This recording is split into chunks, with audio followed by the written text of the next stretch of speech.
자, 넘어가서 저는 진짜 깔깔거리며 웃었던 장면이 사실은 이 피터라는 캐릭터예요. 기업의 CEO. 재밌지 않으셨어요? 재밌었어요. 이 배우가 누군지, 저 그 배우 되게 매력있던데. 음성도 모호하잖아요, 굉장히. 꽤 유명한 사람인데 이름이 기억나지는 않아. 지금. 스티브 잡스, 플러스 일론 머스크, 플러스 페이스북의 마크 주커버그를 합친 인물, 합친 인물처럼 보이는데, 이게 말하는 것도 약간 몽롱한 천재. 네. 네. 사실 저는, 그 인물을 보면서 어떤 생각이 들었냐면, 일론 머스크가 연상이 됐는데, 처음에 일론 머스크가 스페이스 X 기업을 만든다고 이제 자기가 프레젠테이션을 할 때, 가까운 미래가 될지도 모르는 그 환경 문제 때문에 지구의 위기가 닥쳐서 더 이상 지구에서 살 수 없는 그때를 준비한다. 그래서 인류를 위해서 이제 우주 프로젝트를 준비한다고 하잖아요. 세상이 얼마나 영웅적이에요. 세상에 세상에 이런 사람이 있을까라는 생각을 다 들게 만드는 어떤 CEO 영웅? 히어로 같은 느낌을 받았죠. 기술의 발전에 오롯이 희망을 걸 수도 있겠구나. 저 정도면. 이런 긍정을 했었거든요. 근데 시간이 지나면서 지금 저에게는 이 기술 문명이 주는 어떤 사실 인간성 상실이라는 측면, 기술에 인간이 노예화되고 우리가 이거에 하루 종일 사로잡혀서 산다든가 이런 측면들이 사실 지금은 더 다가오거든요. 그래서 이 영화에서는 사실 온 세계 시민들이 이 기술에 맹신을 하고 있는 그렇죠. 그런 사회. 그러다가 이제 민디와 케이트가 룩업 운동을 벌이고 돈 룩업파가 갈리면서 좀 갈리긴 하지만 어쨌든 모든 세계가 그 CEO를 바라보고 믿고 있는 상황. 이 기가 막힌 상황이 펼쳐지잖아요. 그렇죠. 네. 근데 지금도 사실 돈이 숭배의 대상인 세상이에요. 그리고 자본주의 지금 우리나라도 어느 한 기업이 우리나라를 움직이고 있다라고 사람들이 말하는 것을 많이 들을 수 있고요. 그리고 실제 그게 아예 틀린 주장은 아닐 수도 있는 부분이 조금은 있는 것도 사실입니다. 그래서 사실은 이 기술의 발전이 더 많은 부를 가져오는 거고 그것이 연합되어 있는 것은 틀림없는 사실이고 그것이 앞으로 더 단단해지고 더 강해지는 거예요. 그러면 앞으로 인류는 결국은 이런 기술의 발전, 돈으로 연결되는 여기에 우리가 목을 맬 수밖에 없는 게 사실 현실이죠. 지금 이미 그 상태에 들어가 있고요. 네. 우리가 아까 우리 추 감독 말씀하신 것처럼 이미 휴대폰의 노예가 돼 있거든요. 누구나 다 그렇거든요. 근데 저는 사실 이 영화에서도 보면은 그 피터 이쇼웰이라는 인물이 그 기술적 어떤 노하우를 다 가지고 있고 네. 그것 때문에 어마어마한 부를 가지고 있죠. 근데 이 사람이 뭐라고 주장을 하냐면 나는 너에 대해서 몇만 개의 정보를 가지고 있다. 그렇죠. 너도 모르는. 너무 그죠? 무섭더라고요. 네, 그 다음에 네가 지금 무슨 생각을 하고 있는지 내가 다 알고 있다. 이렇게 얘기하거든요. 어떻게 죽을지도 안다. 근데 틀렸죠? 네가 어떻게 그 죽지 예상이 않는다고 틀렸어요. 했어요. 그리고서는 결국 마지막에 뭘 얘기하죠?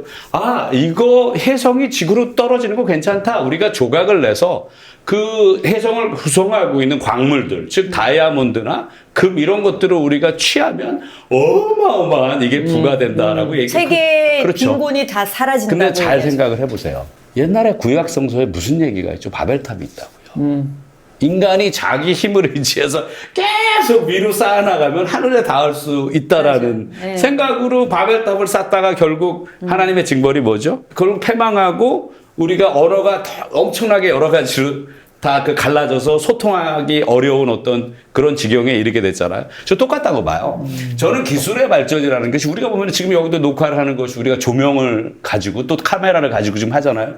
이게 다 전기가 있었기 때문에 그 다음에 이어지는 테크놀로지의 발전 때문에 이루어진 일인 것은 틀림없이 사실입니다. 그리고 앞으로 더 진화할 거예요. 자, 이제는 생명을 복제하는 것도 할 수 있는 세상으로 가고 있어요. 그리고 할 거예요. 그렇죠. 네. 자, 그러면은 인간이 창조자가 됩니까? 인간이 하나님이 됩니까?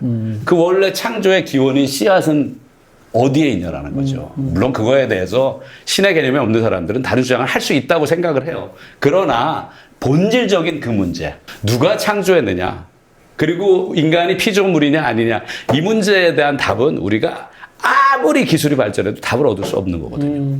어딘가 의지해야 되는데 과연 그것이 무엇인지 대상이 누구인지 그건 각자 자기 입장에서 정해야 되는 부분이 있는 거겠죠. 케이트가 그러잖아요. 사실을 폭로하면서 네. 그 혜성의 모든 광물을 채취해서 모든 세상의 빈곤을 없앨 거라고 얘기하지만 결국은 부자들만 더 부자가 되고 양극화가 될 것이다라는 풍로를 했다가 또 잡혀가고 FBI 그런 장면들도 나오는데 어떻게 보면 이 자본주의 위기 이 영화에서 되게 중요한 메시지 중에 하나는 저는 책임을 맡은 사람들이라는 거예요. 자본주의의 기업가, 그렇죠. 정치인들, 사회 리더 미디어, 가장 이 사람들이 위임받은 사실은 어떤 면에서는 책임자들이거든요. 이들이 정보를 독점할 수 있는 거고 여론을 형성할 수도 있는 거고 그렇죠. 분위기를 만들어낼 수 있는데 네. 그러니까 우리가 하나님을 믿는 사람 입장에서 봤을 때 이 책임 맡은 사람들한테 분명히 묻게 되는 이런 종말의 때 묻게 되는 책임이 크다는 걸 좀 우리가 인식할 필요가 있을 것 같아요. 어려서부터 우리가 교육을 시킬 때 계속 어떤 개념만 가르치냐면 출세만 가르치는 거예요.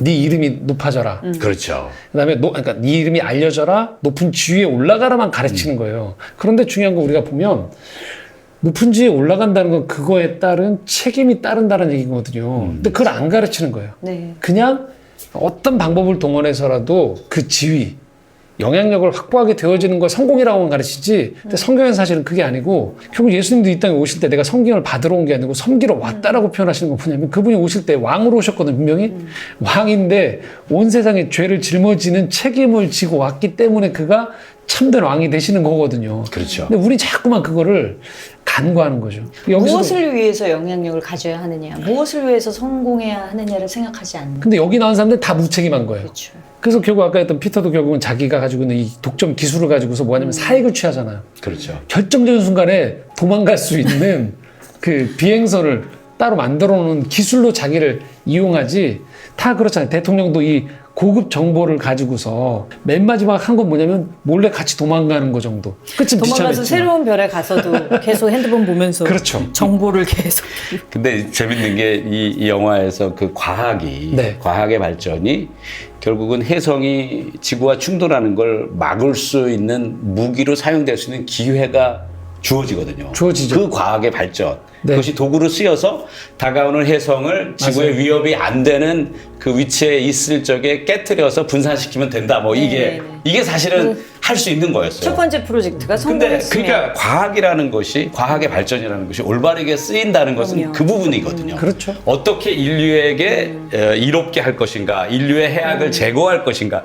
이게 성경적 개념으로 봐도 이게 선인 것 같아요. 사실 그거는 하나님이 아담한테 명령한 일이기도 하고요. 그렇죠. 세상을 다스리고 정복하라는. 그런데 그것이 악하게 쓰이는 거죠. 더 많은 예. 부를 이루기 위해서 아니 지금 이 혜성이 부딪히면 지구가 폭발해서 망하게 생겼는데 그 위험한 상황에서 또 부를 추구하겠다고 해서 그 기회를 잃어버리면 인간 스스로가 이게 인간이 얼마나 자정할 수 없는 참 한심한 존재인가를 잘 보여주는 것 같아서 저는 큰 성찰이 있었다고 생각해요. 이 그 영화 부분이. 자체에서. 네. 그렇죠. 인간이 기회가 있었거든요. 근데 그 선택을 하지 않고 돈을 선택하기 때문에 부를 선택하기 때문에 결국은 그 혜성과 충돌하는 멸망을 막지 못하는 거였었거든요. 저는 네, 감독님 말처럼 똑같은 걸 느꼈는데 그러면서도 좀 무서웠던 게 저희가 좀 실감하지 못하고 있는 것 같아요. 이 기술이 얼마나 하나님의 자리에까지 올라왔는지 이 자본주의가